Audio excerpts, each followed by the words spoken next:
ಆಂಧ್ರಪ್ರದೇಶದ ನಂದ್ಯಾಲ್ ಜಿಲ್ಲೆಯ ಕೃಷ್ಣ ನದಿಯ ದಡದಲ್ಲಿರುವ ಶ್ರೀಶೈಲ ಪರ್ವತದ ತುದಿಯಲ್ಲಿ ನೆಲೆಸಿದ್ದಾರೆ ಶ್ರೀ ಮಲ್ಲಿಕಾರ್ಜುನ.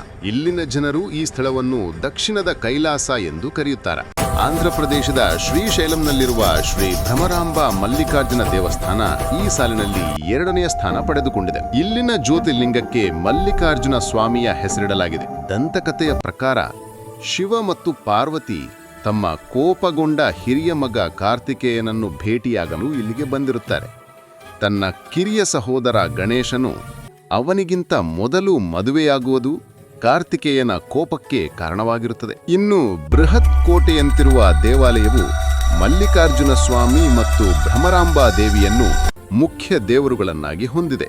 ಮಹಾಭಾರತದಲ್ಲಿ ಉಲ್ಲೇಖಿಸಿರುವ ಪ್ರಕಾರ ಶ್ರೀಶೈಲ ಪರ್ವತದ ಮೇಲೆ ನೆಲೆಸಿರುವ ಶಿವನನ್ನು ಪೂಜಿಸುವುದರಿಂದ ಅಶ್ವಮೇಧ ಯಾಗವನ್ನು ಮಾಡಿದಷ್ಟು ಫಲ ದೊರೆಯುತ್ತದೆ ಹಾಗೂ ಇಲ್ಲಿಗೆ ಭೇಟಿ ನೀಡುವುದರಿಂದ ಜನರ ಎಲ್ಲ ರೀತಿಯ ನೋವುಗಳು ದೂರವಾಗುತ್ತವೆ ಎಂಬ ನಂಬಿಕೆ ಇದೆ. ಮತ್ತು ಭಾರತದ ಏಕೈಕ ಜ್ಯೋತಿರ್ಲಿಂಗ ಮತ್ತು ಶಕ್ತಿಪೀಠ ಇರುವ ಸ್ಥಳ ಇದಾಗಿದೆ.